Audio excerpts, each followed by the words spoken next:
गीता में अर्जुन को स्वयं भगवान कह रहे हैं कि उस परमेश्वर की शरण में जा, उसके लिए उन संतों के पास जा जो तत्वदर्शी हो। इसी प्रकार हजरत मोहम्मद को उनका अल्लाह कह रहा है कि कोई और पूर्ण परमात्मा है। उसको पाने के लिए उन तत्वदर्शी संत की तलाश कर। वो प्रभु कौन है, ये जानने के लिए कृपया अवश्य सुनिए जगत गुरु तत्वदर्शी संत रामपाल जी महाराज के अमृत वचन।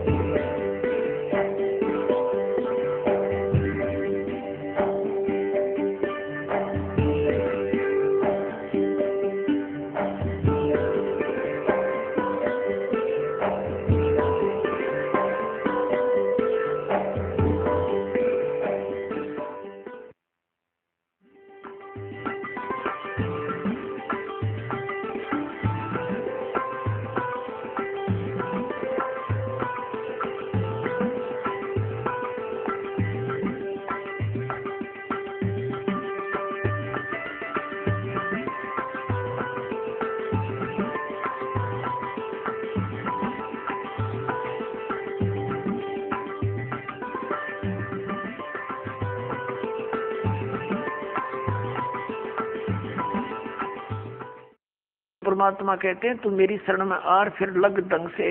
कहते हिड़की दे दे रोएगी सुरता, आत्मा को कह रहे हैं जब तू चल लेगी अकेली। जिस परिवार को अपना मान रहा था वो तो यहीं रह गया, तेरी बांह पकड़ के ले जाएंगे यम के दूत। फिर नो क्या पछाड़ खा रोएगी तू आत्मा, क्योंकि तेरा कोई संभालने वाला होगा नहीं, तेरा भगवान परमात्मा साथ दे नहीं, क्योंकि आपने उसकी साधना की नहीं विधिवत।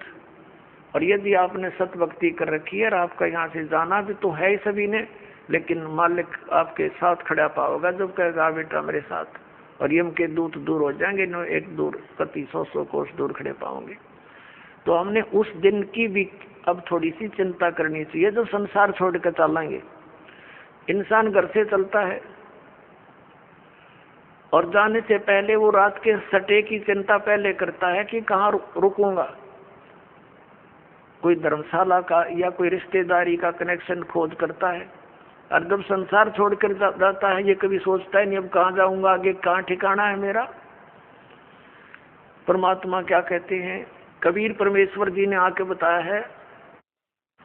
आदरणीय गरीबदास साहिब जी को मिले, उनको सचखंड लेकर गए, वापस छोड़े, फिर उनकी महिमा को गरीबदास साहिब जी ने उन्हीं द्वारा दिए गए ज्ञान को इस प्रकार बताया है। आगे गए ना बावड़े रहते भी सब जाही, बिन साहेब की बंदगी कहीं छोड़ ठिकाना नहीं। जो पहले चले गए हमारे पुरुष वो तो बताने आए नहीं हमारी गिल के बुंडी बनी या अच्छी बनी, और शेष बच्चे ये भी सब जाएंगे। और बिन साहेब की बंदगी यानी परमात्मा की भक्ति बिना कहीं ठोर ठिकाना ना।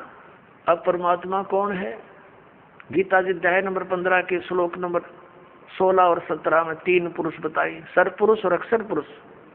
सरपुरुष ये ब्रह्म है, अक्षर पुरुष ये पर ब्रह्म कहलाता है।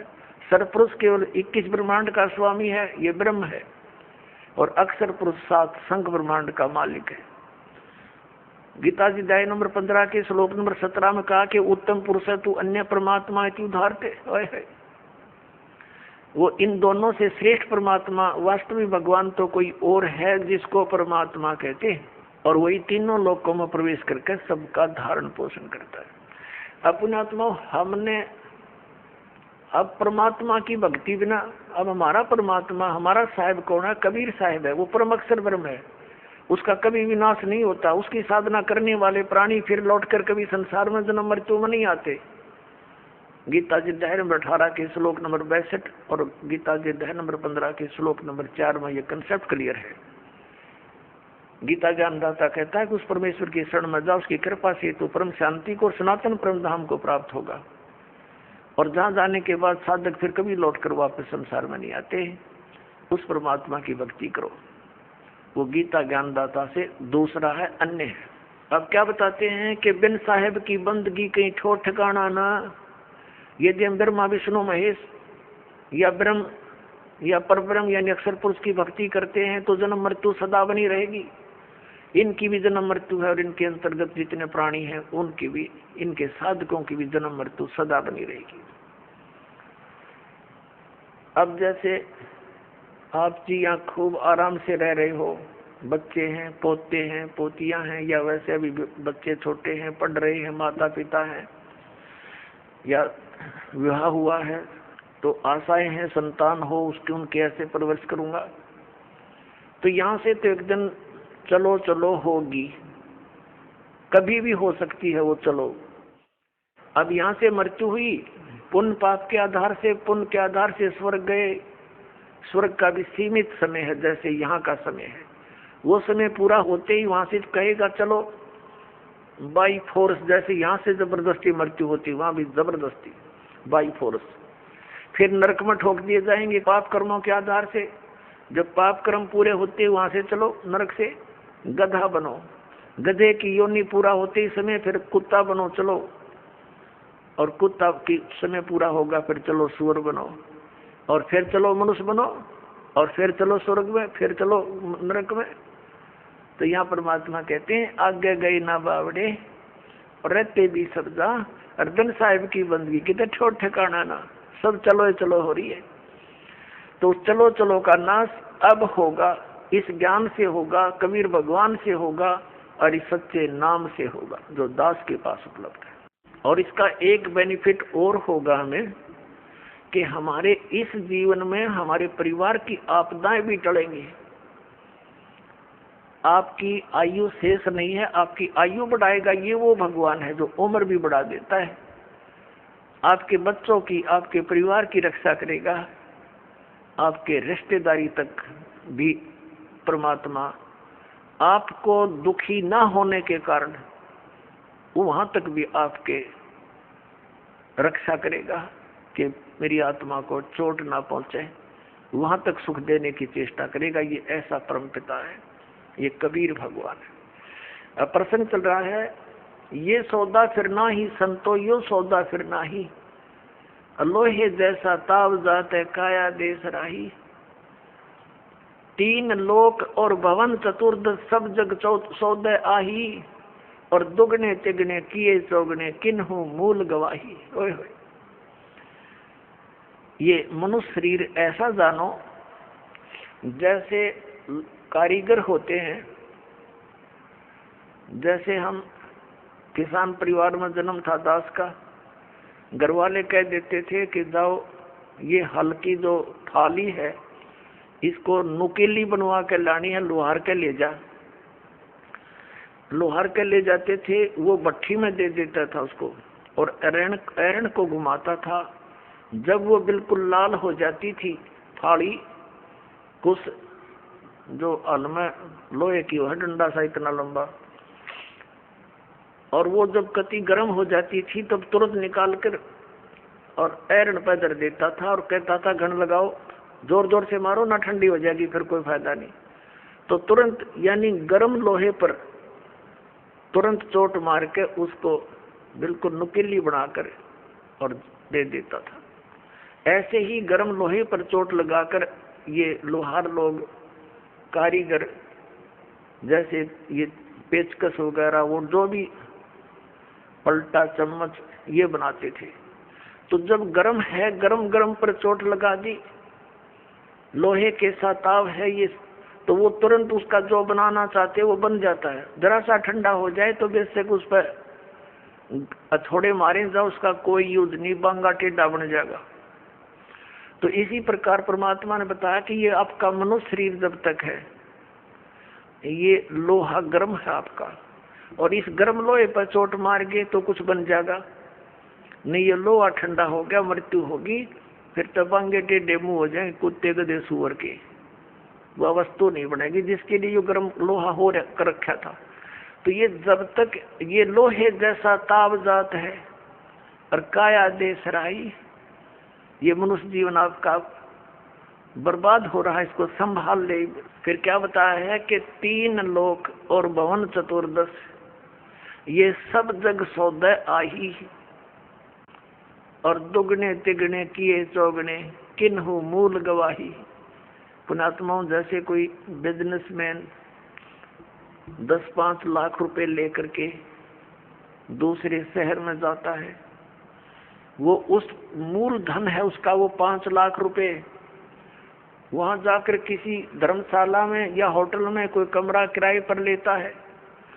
उसने वहां जाकर के उस मूल धन को दुगना तिगना चौगुना बनाने के लिए बिजनेस करना चाहिए, जो उद्देश्य लेकर वो गया है। तो जो उससे वो लाभ उठाता है, सौदा करता है, बेचता है, करता है, तो दुगने तिगने बना रहा है।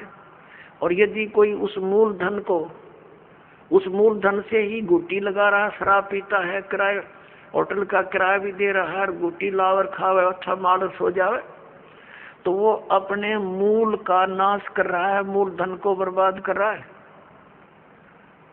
तो जो उद्देश्य लेकर गया था 5 लाख रुपए के, उसने 15 लाख बना लिए, तो वो हो गया सफल। और जिसने मूल धन का भी नाश कर दिया वो हो गया असफल, और वो बन गया कर्जवान और मजदूर। जैसे किसी से कर्ज लेकर जाते थे पहले पुराने समय में, वो क्या करते थे, कोई गरीब व्यक्ति उसका कर्ज वापस नहीं दे सकता था ऋण, तो उसको मजदूर लगा लिया करते थे कि मेरी मजदूरी कर, पूरे कर। तो परमात्मा कहते हैं ये मनुष्य जीवन आपको श्वास की पूंजी मूल धन मिला हुआ है, इस मूल धन से आपने दोगुने तिगने चौगुने करने चाहिए थे। और जिसको सत्संग सुनने को नहीं मिला, उन्होंने अपने मूल का नाश कर दिया। परमात्मा कहते हैं कि दुगने तिगने किए चौगने किन्हु मूल गवाही, यो सौदा फिर नाही संतो, यो सौदा फिर नाही। अब दुगने तिगने कौन कर रहा है और मूल धन का नाश कौन कर रहा है? दुगने तिगने वो कर रहे हैं प्राणी जो सत्संग को समझकर परमात्मा का उपदेश ले लेते हैं, भक्ति करते हैं, दान करते हैं, सेवा करते हैं, परमात्मा की भक्ति करते हैं। वो अपने इस मनुष्य जीवन की पूंजी को दुगना तिगना चौगुना बना रहे हैं, वो साहूकार हो रहे हैं। और जो इस मनुष्य जीवन के अंदर अपना केवल अपने निर्वाह तक सीमित है, गुटी लाई, सो गए, सिनेमा देखा, ताश खेले हैं और बकवादा में बड़े रहे, सिनेमा देखा, तो वो अपने मूल धन का नाश कर रहे हैं। उसके बाद फिर परमात्मा क्या बताते हैं, जो भक्ति नहीं करते क्या बताते हैं कि ये दम टूटे पिंडा फूटे, हो लेखा दरगाह माही, और उस दरगाह में मार पड़ेगी, तेरे यम पकड़ेंगे बाही, यम के दूत तेरी बाजू पकड़ के ले जाएंगे यहाँ से। और जागन की वो डरनी लागे, लज्जा रे अकनाही। फिर क्या बताते हैं परमात्मा कि जा सतगुरु की मैं बलिहारी, जो जामन मरण मिटाही।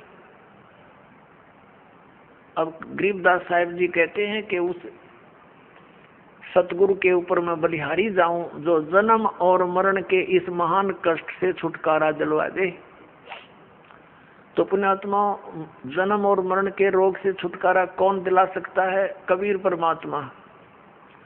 और कबीर परमात्मा का रिप्रेजेंटेटिव, यानी उसका कृपा पात्र, उसकी भक्ति साधना बनाने वाला, बताने वाला संत जो साधना देगा, उस साधना उस भक्ति के कारण वो परम पिता परमात्मा कबीर साहिब आपकी जन्म और मृत्यु का ये नाश कर देगा। ना तो विष्णु जी की साधना से हमारा जन्म मृत्यु नाश हो सकता, जन्म मरण, क्योंकि ये स्वयं नाशवान है। ना शंकर भगवान की भक्ति से, ना दुर्गा की भक्ति से, ना ब्रह्म की भक्ति से। गीता ज्ञानदाता ये ब्रह्म है, श्री कृष्ण में प्रवेश करके बोलता है। ये खुद कहता है दूसरे अध्याय के 12वें श्लोक में, चौथे अध्याय के 5 और 9 श्लोक में गीता जी में, अध्याय नंबर 10 के श्लोक नंबर 2 में गीता जी। ये गीता ज्ञानदाता कहता, अर्जुन तेरे और मेरे बहुत जन्म हो चुके, तू नहीं जानता, मैं जानता हूँ।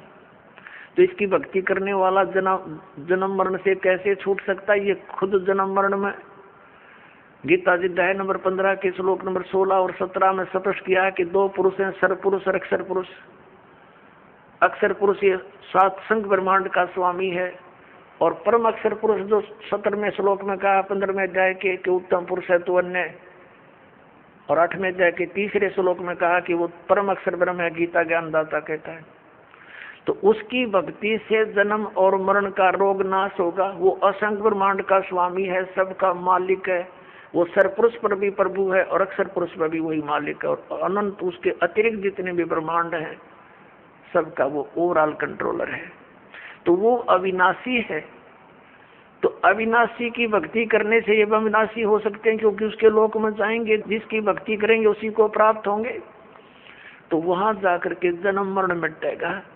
तो उस जन्म मरण किससे मिटेगा? जो उस परमात्मा कबीर साहब का रिप्रेजेंटेटिव होगा, उसका संत होगा, उसके द्वारा भेजा हुआ। जैसे विष्णु जी के कोई उपासक संत से भक्ति लेता है गुरु से, तो वो तो वहीं की टिकट बना होगा विष्णु के लोकता ही की। और जो ब्रह्म की साधना करने वाला कोई गुरु है ब्रह्म, तो वो उससे कोई नाम लेगा तो ब्रह्म तक की ही टिकट बना होगा वो। अरियुदास बना होगा सतलोक की सिद्धि, बेड़ा पार हो जाएगा।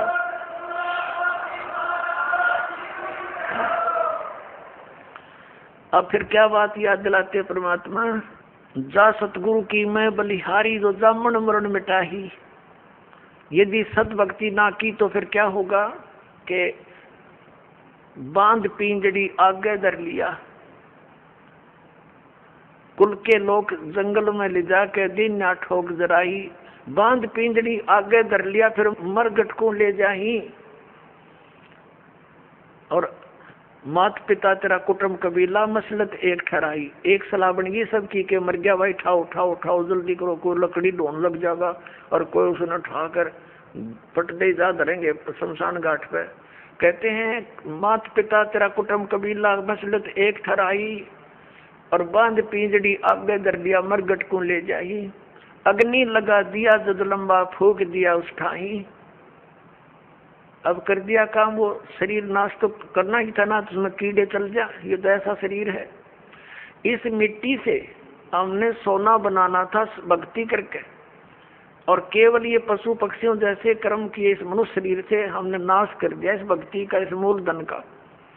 और फिर आगे की बनेगी जो भक्ति नहीं करके जाते, उसकी आगे कितनी लंबी कहानी बताई है। अब देखो इन नकली गुरुओं ने, हमारे धर्म गुरुओं ने हमारी कैसे दुर्गति करवा रखी है। परमात्मा बताते हैं, गरीबदास साहिब जी परमात्मा से प्राप्त ज्ञान को कैसे डिफाइन करते हैं कि मरने वाले का कर दिया अंतिम संस्कार, उसकी तब मिट्टी भी नहीं छोड़ी, ठाकर नहर में गिराए। और फिर कहते हैं फिर पुराण बांध के पंडित आगे और पीछे गुरुड़ पढ़ाई। अपने आत्माओं परमात्मा हमें याद दिलाते हैं कि मृत्यु के उपरांत जो गरुड़ पुराण का पाठ किया जाता है उसका लाभ क्या होगा। गरुड़ पुराण के अंदर ये लिखा हुआ है कि जो प्राणी भक्ति नहीं करता और ना वो दान पुण्य करता विधिवत, तो यम के दूत पकड़ कर ले जाते हैं, ऐसे रास्ते से ले जाते हैं उसके तांबे की धरती पर से लोह कति जलते हुए नंगे पैरों जाता है। वहीं पर भंडारे चल रहे होते हैं, अन्य जो पुण्यकर्मी प्राणी तो खाना खा रहे होते हैं, और उसको प्यास और भूख सताती है। यम के दूतों से कहता है मुझे खाना खा लेने दो, तो वो कहते खबरदार तूने खाना नहीं खा सकता क्योंकि तूने पुण्य नहीं किए। वो रोता है, बुरी तरह बिलखता है, बुरा हाल कर ले जाता है। फिर वो कहते हैं एक बार ले चल धर्मराज के पास, और क्या आदेश होता तेरी फिर सेहत बनावेंगे, तो फिर गड़ेंगे। उसका कलेजा फटने को हो जाता है। फिर गरुड़ पुराण में बताया गया है कि जो ऐसे जुल्म करता है उसके हाथ कटता है, वो ऐसे कर्म करता है उसकी आंख फूटती है, वो अंधा होता है। परमात्मा कहते हैं मरने वाला मर गया, उसने जो करना था वो कर लिया। अब वो गरुड़ पुराण मरे पाछे के काम आओगा, उसका जिंदे जी पढ़ाना था ताकि उसको डर लगता, भगवान से भक्ति करता, परमात्मा इन दुखों को याद करके बुराइयों से बचा रहता। अब वो कर्म फोड़ कर चला गया, ईव गरुड़ पुराण का पाठ करा, उनकी सारी उल्टी रीति। अब परमात्मा क्या बताते हैं कि पुराण उठा, फिर पंडित आगे, गुरुजी आगे, और पीछे गरुड़ पढ़ाई। फिर क्या बताते हैं परमात्मा, नर से तू पशुआ की जय गद्दा बैल बनाई, ये 56 भोग कहाँ मन बोरे की तो कुरुड़ी चरने जाई। ओए पुण्यात्माओं, इस काल ने हमारी बुद्धि इतनी कमजोर कर दी, हम ये सोचते हैं कि हमने जो आज ठाठ है मनुष्य जीवन में, जब चाहे भोजन खा ले भूख लगते ही, जब चाहे चाय बनवा के पी ले, काजू किस्म सेब संतरे खावे, हलवे खीर खा लेते हैं। परमात्मा कहते हैं अगर इतनी सुविधा भगवान ने दी है जिसका कुछ काम भी नहीं आ रहा है, यदि आपने सत भक्ति नहीं की, गुरु धारण किया नहीं, तो फिर क्या होगा, नर से तू पशुआ की जय गद्दा बैल बनाई, ये 56 भोग कहाँ मन बोरे की कुरडी चरने जाई। ओए होए पुण्यात्मा, हमारा जो हृदय इतना कट्टर हो गया, इतना ज्ञानहीन हो गया हमारा हृदय में, कि हम ये सुनकर भी यकीन नहीं होता सचमुच हमारी दुर्गति हो जाएगी।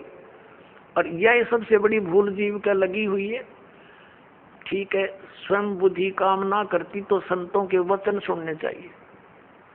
अब कई जैसे हम अपने रिश्तेदारों को या कोई मित्र प्यारे से कहा करते, भाई राम नाम ले लो, भक्ति कर लो, हैं गधा बनोगे, कुत्ता बनोगे, वीरन मिट्टी होगी, हैं तो वो क्या कहा करते, किसने देखा है देखी जाएगी।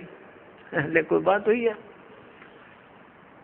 अब मरे पाछे के अर्गद अपने पाछे के देखी जाएगी, फिर तो कुमार देखेगा, डायमंड का बोरा कड़प मारेगा लठ।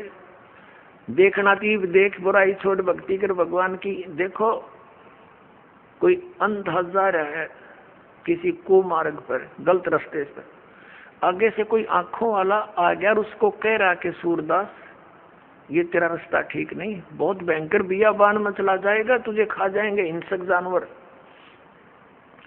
अब वो यदि होश में है वो अंधा, तो आंखों वाले की बात पर विचार करना चाहिए कि इसने क्यों कहा ये बात, और तुरंत उस मार्ग को त्याग देना चाहिए। और जब उस दिन पी रखी है भांग, तो वो ये कह सकता है कि देखी जाएगी किसने देखा है।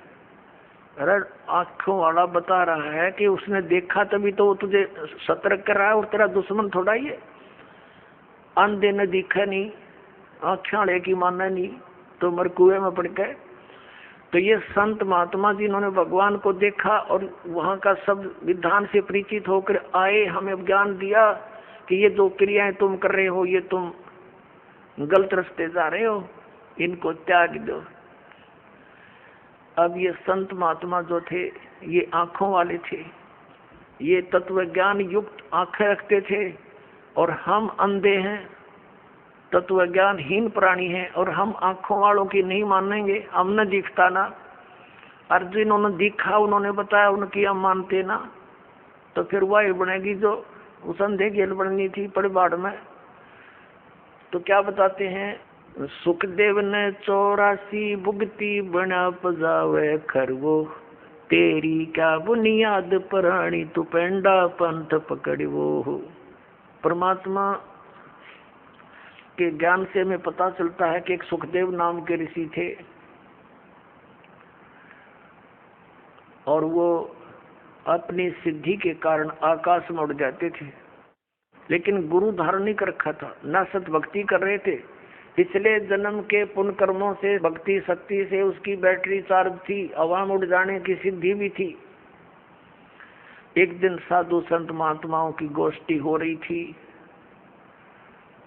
और उसको बताया गया, वो स्वयं भी भगवान विष्णु के लोक में गए थे। विष्णु जी ने उनको रिजेक्ट कर दिया था कि आप निगुरे हो, आपका गुरु नहीं है, वापस जाइए, गुरु बनाइए फिर आइए। फिर उसने अन्य संतों से डिस्कस किया तो सभी ने बताया कि सुखदेव जी आपने गुरु नहीं बना रखा, ये सबसे बड़ी भूल है तेरी। ये जो आप आज हवा में उड़कर चलते हो, इसी से आप ये सोच बैठे हो कि मैंने बहुत कुछ पा दिया, ये कुछ भी सांग नहीं है। जब गुरु नहीं बनाया था, गधे की योनि में जाओगे। जो ही उसको ये बात सुनने में आई तो उसने पिछले जन्म उसका एकदम सामने दिखाई दिया। फिर सुखदेव ऋषि ने बताया कि एक समय मैं गधे की योनि भोग रहा था, अंधा हो गया, मेरे मालिक ने छोड़ दिया, लठ मारे घर पे निकाल दिया। चलता चलता एक पगडंडी की अटकल सी लगाता हुआ जंगल में वन में जा रहा था। आगे एक नाला आ गया, एकदम मेरे पैर उस नाले में गिरने लगे। मैंने सोचा छलांग लगा ले, वापस पैर नहीं आ पा रहे थे तो मैंने छलांग लगाई। वो भीड़ा सा नाला था, 2-2.5 फुट का, 3 का, तो मैं बीच में फंस गया। चारों पैर लटके आगे और पीछे थे, उसके नाले की पटड़ियां पर अड़ गया। इक्का दुक्का व्यक्ति जावा था उस रास्ते से, बहुत दूर था नगरी से, तो वो मुझे निकाल नहीं सका, उसने चेष्टा भी नहीं की इक्के दुक्के व्यक्ति ने, और मेरे ऊपर के पैर रखे पार होने लगे, मेरी पुली बना दी। 10-15 दिन तक भुगत कर जीवन अंत हुआ। अब वो दुख याद आते हैं और भक्ति करता हूँ तो यहाँ परमात्मा भी याद दिलाते हैं कि सुखदेव ने 84 भुगती और बना पजावे खरवो, खरवा ने गधा। पजावे होते हैं ऊंचे ऊंचे, ये कुम्हार लोग बनाते थे पहले पुजावा, उसके ऊपर ईंटें बनाते जाते, ऊपर बाहर मिट्टी, उस राख को दूर नहीं डाल सकते क्योंकि और सथा नहीं था, उसी के ऊपर बनाते रहे तो बहुत ऊंचा हो जाता है।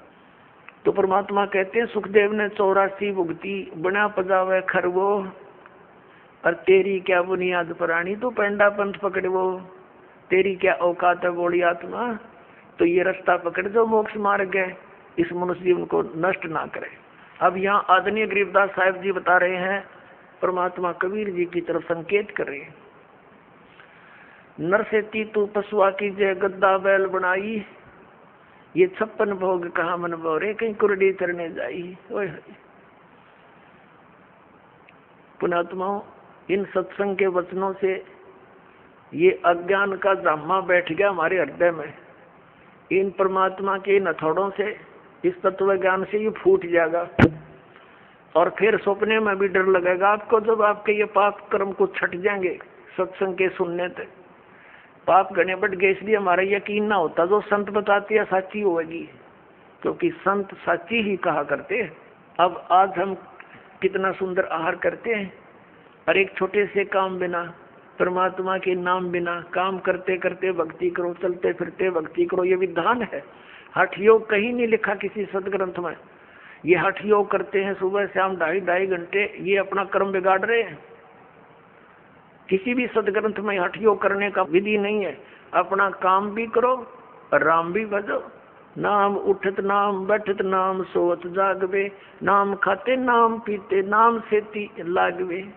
फिर क्या बताते हैं भगवान के अपने आत्माओं, इस दास का जन्म एक किसान परिवार में हुआ, और अब वो पुरानी बातें याद घनी आने लगी जब ये ज्ञान समझ में आ गया। हमारे एक बैल था, और उस बैल के पिछले खुरों में इतनी लंबी 1.5 इंच की कील घुस गई, और पता लगा नहीं। हाली उसको खेतों में ले गया, सारा दिन हल जोता, इतनी लंबी कील लग गई, सुबह वक्त से लेकर गया था। पैर में लंग घनी करे बैल, लेकिन रोका नहीं सारा दिन। किस दृष्टिकोण से नहीं रोका कि कई बार बैल के नस पे नस चढ़ जाती है, तो सलाह दिया करते थे उस समय से ये हकीम होया करते कि बैल को ऐसा कोई झटका वटका लग गया होगा जिस कारण से ये लंग कर रहा है, लंगड़ा हुआ है, तो इसको रोकना नहीं चाहिए, काम लेते रहना चाहिए, इसी से ठीक होगा, नहीं तो सुन्न हो जाएगा पैर। इस दृष्टिकोण से आली ने सारा दिन प्रयोग किया, उसको रोका नहीं। शाम तक उसका पैर सोजस होगी, स्वेलिंग होगी, और घर पे आ गया जैसे तैसे 3 टांगों को रखता हुआ, और आते ही बैठ गया, ना कुछ चारा चढ़ा, ना खाया पिया, कुछ भी नहीं, और उठा नहीं। सुबह उठाने लगे तब मुंह खोल लिया और गिर गया बुरी तरह, पैर सूज गया। ऐसे हकीम होया करते उस समय। कोई बुलाया, उसने देखा वो इसकी सोजिश आ गई, ऊपर घुटनों तक, गोडे तक सूज गया पैर, सोजिश होगी। तो उसने बताया कि इसके गोडे में बा आ गया, घुटने में बैल के, कील लाग रही खुरों में, ट्रीटमेंट घुटने पर होना शुरू हो गया, मालिश करें, उसका पट्टी बांध दी। अब पहले तो वो अफलातून पाक रहा होगा जब मनुष्य था, उसने सोची भी ना होगी अब बिजली गिरेगी तेरे ऊपर। अब बोल कर बता नहीं सकता कहाँ दर्द है, क्या पीड़ा है। 1 महीने तक भुगता रहा, खावे पीवे कुछ नहीं, आंखों से पानी गिरे। 1 महीने के बाद फिर वो अपने आप पक के फूट गया रिस, उसमें से वो मवाद निकलना शुरू हुआ। जब ध्यान गया, अरे तेरे की ये तो यहाँ कोई डिफेक्ट है। फिर दिखा किसी को, उसने साफ सूफ करके एक चिमटी सी तो देखो कील निकाली इतनी लंबी, तब राहत मिली उस प्राणी को। अब परमात्मा याद दिलाते हैं, कबीर जिव्या तो वाहे बली जो रटे हरि नाम, नहीं तो काट के फेंक दियो ये मुख में भलो ना चामे।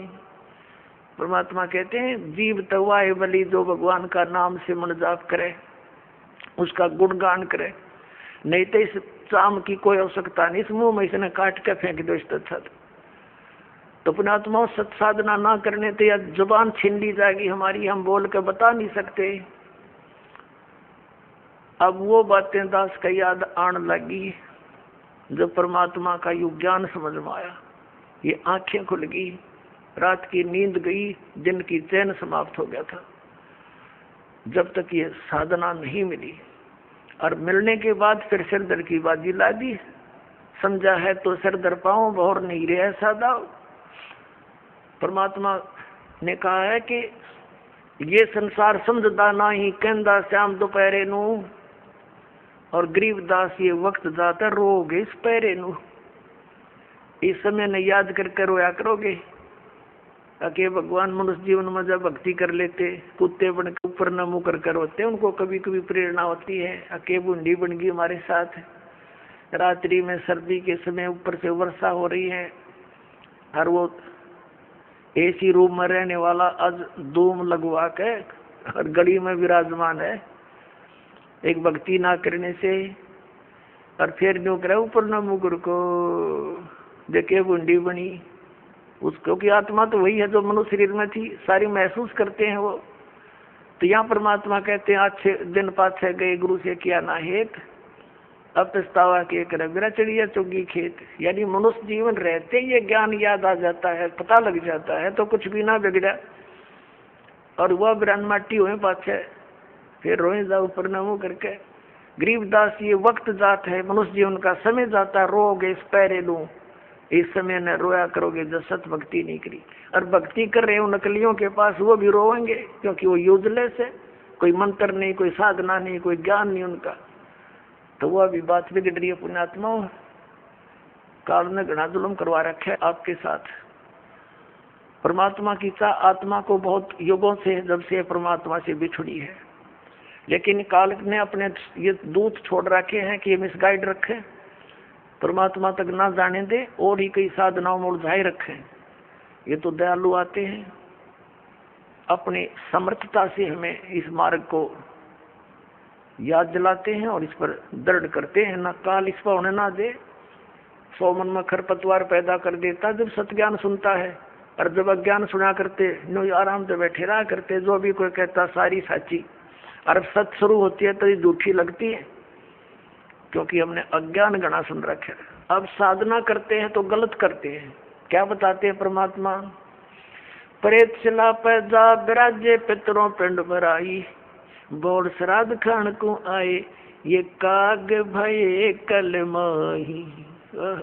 परमात्मा कहते हैं प्रेत शिला पैदा विराजे, भूत बन गए, भूत ये गलत साधना करके, और फिर पितरों पिंड भराई, फिर पिंड भरवाए, और बोर श्राद्ध खान को आए काग भये कल माही। पुण्यात्माओं ये सरहद निकालते हैं, ये कहां से लिया इन्होंने ये जुगाड़, जबकि वेदों में मना है कि श्राद्ध नहीं निकालने चाहिए।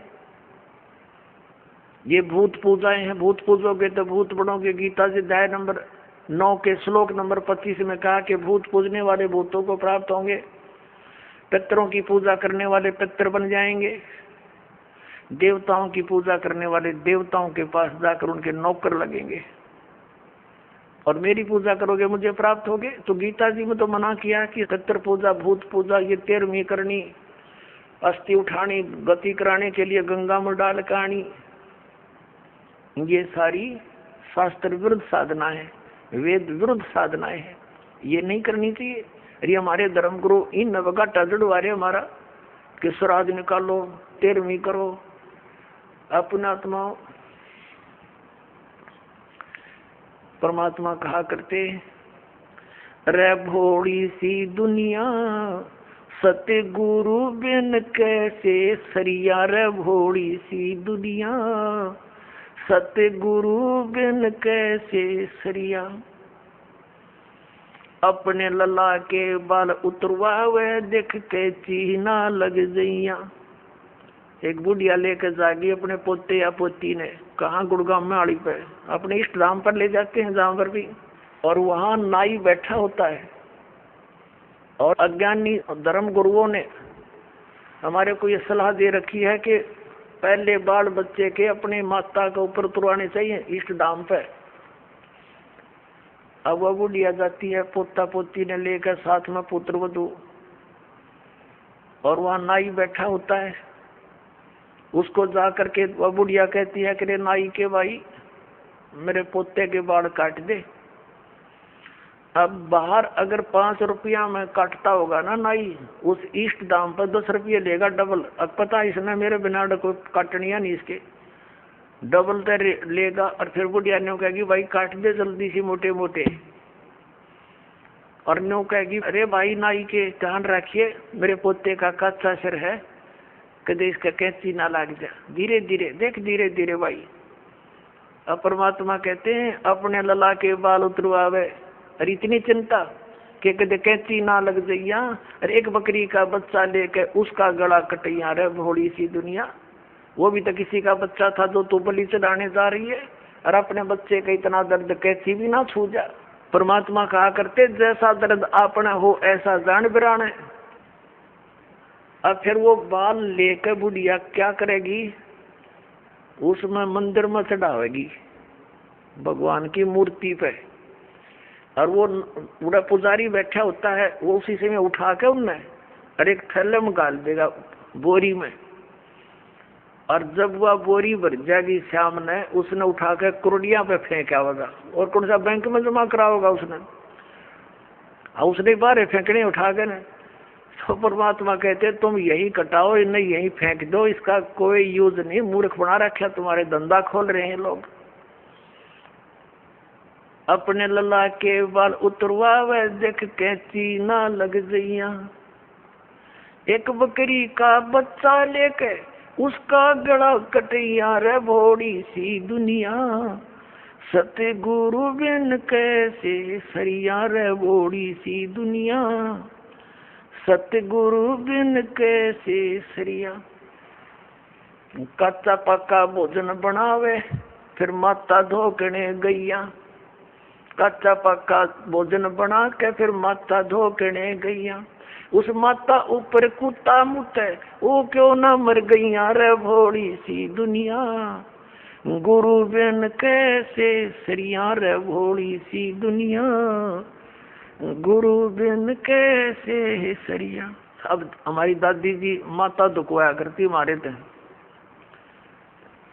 हमारी काकी ताइयों से माताओं से कहती पौधे मोटे मोटे गुड़ के हुए रोट, और वो थोड़ी देर करती न धर दे न काची पाके, उन्हें पता था कुत्ता न खाने, वो कुर्सी माता उड़ा जीव मैगी। और वहाँ एक माता इतने 2-2.5 फुट की उसकी हाइट, उसके महल की वह मंडी बना रखी होती है, अरे एक चबूतरा सा। और वो बुढ़िया तो ऊपर चढ़ा कर वह तो डाल के उसका आगे परोठे पूरे वापस नीचे उतरने से पहले 3-4 कुत्ते चढ़ जाएंगे उसके ऊपर। पहले तो उस माता के उस भोजन में खाएंगे, और चलते समय उसकी चोटी में धार मार खाएंगे। अब परमात्मा यूं कहा करते कि जय वह माता जिसने तो धोकन गई उसे प्रोटेक्शन की, क्योंकि पूजा तो नहीं कराना, कुछ बचाव करे हमारा, उसके आप शर में कुत्ते मुत्ते तो वह तेरा बचाव क्या करेगी बुढ़िया। अब परमात्मा क्या बताया करते, आप पे लिपे, आप पे पोते, और आप पे बनावे ओई, उस पर बुढ़िया फिर पोते मांगे। देख अकल कहाँ से खोई। एक वही माता देखी हमने पूजती, एक औरत क्या चित्र बना लेती थी दीवार पर, आप पे बनाती, और फिर उसका कागज जोत जात ला के अर्नो कहे, हे वही माता बहू का पोता दिए, पुत्र दिए, दूध पूत में खैर रखिए, है इसलिए तेरी पूजा करूं। परमात्मा कहे आप पे तो वह माता बनाई, आप पे लिपे, आप पे पोते, आप पे बनावे ओई, और उस पर बुढ़िया पोते मांगे। देखा कलकड़े तक खोई तरह के भैया। परमात्मा क्या याद दिलाते हैं कि जाटी पूजे पीपल पूजे, और सिर तुलसा के हो, और दूध पूत में खैर रखिए, नो पूजू हो तो जंडी पूजे और पीपल में पानी चढ़ावे, और फिर तुलसी माता ने पूजे। और उनको किस लिए पूज रही हूँ कि मेरे दूध पूत में खैर रखिए। बता अकल देखो हमारी। ये हमारे धर्म गुरुओं की गाइडलाइन थी हमारे को। ये शास्त्र विदिता का मनमान्य साधना करवा कर सारे भूत बनवा दिए। फिर क्या बताते हैं परमात्मा, जीवित बाप के लट्ठम लट्ठा, और मुए गंग पुचैया, और जब आवे आसुज का महीना, और वो कौआ बाप बनैया रे बोड़ी सी दुनिया। सतगुरु बिन कैसे सरिया। जैसे जीवित बाप के साथ तो खेचा तानी रखे नकम्मी आत्मा है, और मरने के बाद फिर उसकी गति के लिए चलेंगे कहाँ से। देखो पुण्यात्माओं, ये हमारे धर्म गुरु कहाँ से गति कराने लगते हैं मृत्यु के उपरांत। पहले तो यूं कहेंगे कि अस्थि उठाओ और गंगा में प्रवाह कराओ, इसकी गति हो जाएगी। अच्छा क्या करते हैं, एक व्यक्ति नाम ना लिया कर लेवा था, उसकी पत्नी ने नाम ले रखा था, और वो वैसे उसका अपनी पत्नी को मना नहीं करता था, ज्ञान से बहुत कुछ परिचित भी था, लेकिन उसके सामने एक बात आती कि मेरा पिताजी की मृत्यु होगी, और मैं यदि गंगा में अस्थि नहीं डालकर आया तो फिर मेरी आत्मा नहीं मानेगी, तो मैं इसलिए नाम नहीं लूं। एक दिन वो बता रही थी उसकी पत्नी कि मेरे तायसरे की मृत्यु होगी, यानी उसके ताऊ की, और वो लेकर गए उसकी अस्थियों को गंगा घाट पे। वहां बैठे वो पांडे, और वहां इन्होंने अपने अक्षेत्र बांट रखे हैं कि ये मेरे क्षेत्र का, ये मेरे क्षेत्र का।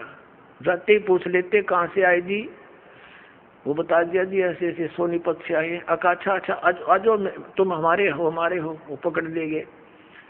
तो वहां जाकर उसने देखा, खोल कर पिछला सारा इतिहास बता देते हैं। तो क्या बोले वे, नो बोले यजमान इब कद बहुत दिन माए तेरा गजब भैयो। अब वो कह रही थी कि वो बतावा था उसका पति के मेरा माथा ठनका गया, दुश्मन तैनो बाट देखा हम रोज मरा, नो क्या इब कद बहुत दिन माए गति करान। तो वो कहने लगा उसके बाद मेरा वहां से मन हट गया कि वो तो हमारी सारा दिन जो है ना ये कुशोण मनावे हैं, अपने आत्माओं की गति करवा दी कि गंगा में अस्थि डलवा दी, होगी गति। फिर कहें 13वीं करो, 13वीं किस लिए कि गति कराने खातिर। अच्छा वह 13वीं भी कर दी। फिर कहें अब इसके श्राद्ध निकालो, पहले प्रत्येक महीने किया करते, फिर छठे महीने और बड़ा व्यवस्था करते थे, और फिर 1 वर्ष के बाद वो कंप्लीशन होता था, उसका समापन करते थे। 1 साल में पूरे वर्ष लगे रहते थे गति कराने। और फिर क्या करते हैं, परमात्मा कहते हैं प्रेत शिला पैदा बिराजे पितरों पिंड भराई, फिर पिंड भरवा दो, पितरों की मुक्ति हो जाएगी। और परमात्मा क्या कहते हैं, जीवित बाप के लट्ठम लट्ठा, हर मुए गंग पुचैया, और जब आया आसुज का महीना, कौआ बाप बनैया रे बोड़ी सी दुनिया। अब फिर आगे श्राद्ध के समय आसुज का महीना, तो जिस तिथि को कोई घर का सदस्य मृत्यु को प्राप्त होता है तो हमारे धर्म गुरु वो तिथि नोट कर लेते हैं, आसोज के महीने में अमावस्या से लेकर पूर्णमासी तक उस किसी भी तिथि को मृत्यु होती है तो उस दिन विशेष कार्यक्रम करते हैं, श्राद्ध निकालते हैं। और सबसे पहले क्या करते हैं, वो बनाकर भोजन ऊपर रखते हैं छत पे, और उसी समय कौवे आकर खा जाते हैं। तो वो क्या कहते हैं, हमारे धर्मगुरु, देखो भोग लग गए तेरे पिताजी, हो सकता कौवा बन रहे हो। अरे भले आदमियों, गति करान लागे थे, कौवा बना के छोड़ दिया। ये है इनके साधन। अब परमात्मा कहते हैं, प्रेतशिला पैजा विराजे पितरो पिंड भराई, और बहुत श्राद्ध खान को आए, काग बने कलमाई। आगे क्या बताते हैं, जय सतगुरु की संगत करते सकल कर्म कट जाई, अमरपुरी पर आसन होते जहां धूप ना छाई।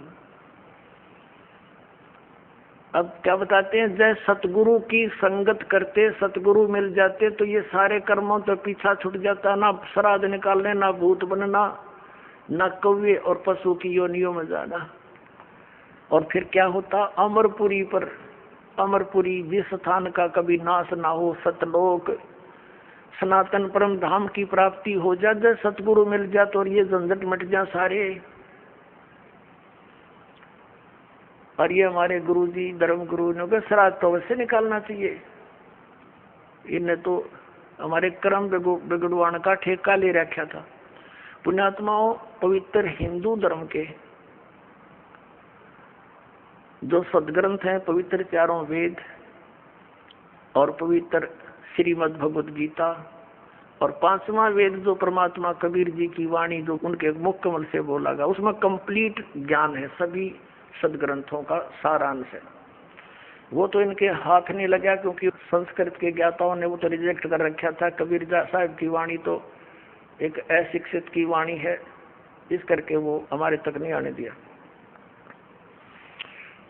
तो इनमें जो पुराण हैं, ये पुराण क्या चीज है, गीता और वेद, ये चारों वेद, उन चारों वेदों का सारांश श्रीमद् भगवद गीता।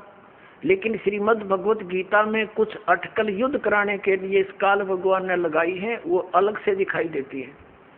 और जो वेदों से मेल खाता वो गीता जी का ज्ञान खरा है, बिल्कुल सत्य है।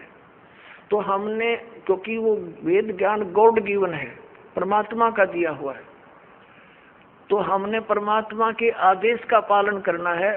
और पुराण क्या है, ये ब्रह्मा जी द्वारा दिया गया ज्ञान, ब्रह्मा जी से सुना, फिर कुछ अन्य ऋषियों ने किसी और से सुना हुआ ज्ञान, वो सब खिचड़ी बना के पुराण बना दी।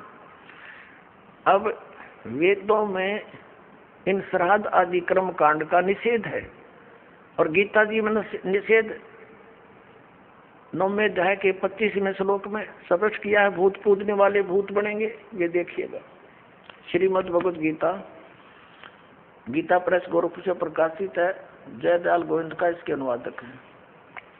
अध्याय नंबर 9 का, ये है अध्याय नंबर 9 श्रीमद् भगवद गीता, श्लोक नंबर 25। देवताओं को पूजने वाले देवताओं को प्राप्त होंगे, पितरों को पूजने वाले पितरों को प्राप्त होते हैं, और भूतों को पूजने वाले भूतों को प्राप्त होते हैं, और मेरा पूजन करने वाले मुझको ही प्राप्त होते हैं। अब ये श्राद्ध कितना आगे फिर, अब आपको दिखाते हैं झलक पुराणों में क्या लिखा है। एक मार्कंडे पुराण है, एक रुचि नाम के ब्राह्मण थे, ऋषि, और उसने वेदों को समझा पढ़ा कि मनुष्य जीवन, ये ज्ञानी आत्मा थे कि मनुष्य जीवन केवल मोक्ष प्राप्ति के लिए प्राप्त होता है। इसलिए उसने ना तो विवाह कराया, ब्रह्मचारी पद पर रहते हुए 40 वर्ष की उम्र होगी थी, और अपना जंगल में वन में रहता था, कोई मकान झोंपड़ी भी नहीं डाल रखी थी, ये सोच करके मोक्ष प्राप्ति करानी है, और ना क्या संग्रह करना है, 2 दिन का जीवन है। अब वो वेदों अनुसार साधना कर रहा था, रुचि ऋषि, और उसके जो पिताजी, दादाजी, परदादाजी, चौथा दादाजी, वो मर चुके थे, वह भूत बन रहे थे, और वो भी ऋषि थे, ब्राह्मण थे, उनने भी ये कर्म कांड करे और करवाए थे, तो भूता बनेंगे वह। तो वो चारों दिखाई दिए और कहा, बेटा तूने विवाह क्यों नहीं करवाया? विवाह करवा के तुम हमारा श्राद्ध करता है और हमारी गति हो जाती। अब रुचि कहने लगा कि पितामहो, वेद में तो ये मना कर रखा है, ये श्राद्ध श्रुद्ध निकालना, ये कर्म कांड करना, ये तो मूर्खों का मार्ग है। और वो पितर भी कहते हैं, बेटा है तो ऐसा ही, इसमें कोई संदेह नहीं, मिथ्या नहीं है, सच्चाई है। लेकिन हमारा क्या होगा? एक तुम बाढ़ में जाओ, थारा क्या होगा? आप मरे, अरे पुत्र और मरवाने के लिए तैयार करे। या देखो मार्कंडेय पुराण, ये गीता प्रेस गोरखपुर से प्रकाशित है, गीता प्रेस गोरखपुर से प्रकाशित है। ये गीता प्रेस गोरखपुर से प्रकाशित है। ये 242 पृष्ठ पे संक्षिप्त मार्कंडेय पुराण, रोच्य मुनि की उत्पत्ति कथा। मार्कंडेय जी कहते हैं कि ब्राह्मण, पूर्व काल की बात है, प्रजापति रुचि ममता और अहंकार से रहित इस पृथ्वी पर विचरते थे। उन्हें किसी से भय नहीं था, वे बहुत कम सोते थे। उन्होंने न तो अग्नि की स्थापना की थी, न अपने लिए घर ही बना रखा था। वे एक बार भोजन करते और बिना आश्रम के ही रहते थे। उन्हें सब प्रकार की आसक्तियों से रहित एवं मुनिवर्ती में रहते देख उनके पितरों ने उनसे कहा, ये देखिए चारों आगे भूत बन रहे, ये देखो ये रुचि ऋषि है, ये इनके पहले बने हुए वो पंडित जी सारे भूत पूज का भूत बन गए। अब ये दिख गए इसने सारे इकट्ठे। पितर बोले, बेटा विवाह स्वर्ग और अपवर्ग का हेतु होने के कारण एक पुण्यमय कार्य है। ये तो इन पितरों के वचन हैं, ये तो पितरों के वचन है जो अपनी सलाह दे रहे हैं। देखना उसे तुमने क्यों नहीं किया? ग्रस्त पुरुष समस्त देवताओं, पितरों, ऋषियों और अतिथियों की पूजा करके पुण्यमय लोकों को प्राप्त करता है। वह सभा के उच्चारण से देवताओं को, शब्द से पितरों को तथा अन्नदान, बलि, वैष्णदेव आदि से भूत आदि प्राणियों एवं अतिथियों को उनका भाग समर्पित करता है। बेटा हम ऐसा मानते हैं कि गृहस्थ आश्रम को स्वीकार न करने पर तुम्हें इस जीवन में कलेश पर कलेश उठाना पड़ेगा तथा मृत्यु के बाद और दूसरे जन्म में भी कलेश ही भोगना पड़ेगा। रुचि ने कहा, पितरगण, परिग्रह मात्र ही अत्यंत दुख एवं पाप का कारण होता है तथा उसे मनुष्य की अधोगति होती है, उससे मनुष्य की अधोगति होती है। यही सोचकर मैंने पहले से स्त्री संग्रह नहीं किया। अब यहाँ देखो, पितर बोले, बेटा जितेंद्रिय होकर आत्मा का प्रक्षालन करना उचित है, किंतु तुम जिस मार्ग पर चल रहे हो वह मोक्ष मार्ग है। बता, इसमें तो घटिया मान रहे मोक्ष मार्ग में कि तुम जो कर्म कर रहे हो जिस मार्ग पर चले तो मोक्ष मार्ग है। अरे हम बतावांगे पितर वर्ण का मार्ग। देखिए, रुचि ने पूछा, पितामहो, वेद में कर्म मार्ग को अविद्या कहा गया है। जो तुम सलाह दे रहे हो वो कर्म कांड, श्राद्ध श्रुद्ध निकालना, पितर पूजना, वो तो मूर्खों की विद्या, अविद्या का है, मूर्खों का सलाह कही है। फिर क्यों आप लोग मुझे उस मार्ग में लगाते हैं? पितर भी कहते हैं, पितर बोले, यह सत्य है कि कर्म को अविद्या ही कहा गया है, इसमें तनिक भी मिथ्या नहीं। फिर थारा सिर बच गया, फिर क्या रह गया? बता भाई, ये हमारे पुराणों में लिखा है। अब इस बात को पितर भी मानते हैं कि आप जो साधना करें तो मोक्ष मार्ग है, और आप फिर उसको सलाह दे रहे हैं भूत पूज, श्राद्ध निकाल, ब्याह करवा, और यो नरक मार्ग है। और आप भी मानते हैं कि आप जो मार्ग अपना रहे हो तो मोक्ष मार्ग है। और रुचि कहता है वेद के अंदर तो इसको अविद्या, मूर्खों की साधना बताइए, तो पितर भूत पूजना, श्राद्ध निकालना, और पितर स्वीकार भी कर रहे हैं, कहा ऐसा ही है, इसमें कोई मिथ्या नहीं। फिर ये बकवाद कर रखी, अगर उग्रम ऐसा कर लो, पितर ऐसा कर देते हैं, पितर पुत्र दे देते हैं, टट्टू दे देते हैं, आपका भूखे मरे बतावे, सब मूर्ख बना रखा है। एक थोड़ी सी झलक दिखाते हैं आपको इसी मार्कंडेय पुराण में। इन कहाँ से ले रखे ये श्राद्धा के सिलसिले। एक मंदालसा नाम की औरत थी, उसने अपने पुत्र को शिक्षा दी, और वह ये ले रहे हैं। देख मार्कंडेय पुराण के अंदर है, यही आपको सुना रहे हैं। अब इसके 80 पृष्ठ पर दिखाते हैं।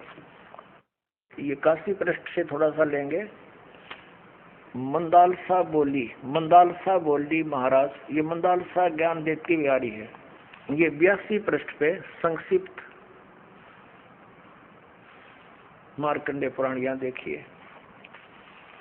अब ये क्या सलाह दे रही है कि जो पितर देवलोक में है और जो त्रिक योनियों में ये पशु पक्षी बने हुए हैं, और जो मनुष्य योनियों में एवं भूत वर्ग में स्थित हैं, भूत बन रहे हैं, और वे पुण्यात्मा हो या पापात्मा, जब भूख प्यास से विकल होते हैं तो वे अपने कर्मों में लगा हुआ मनुष्य पिंड दान तथा जल दान के द्वारा उन्हें तृप्त करता है।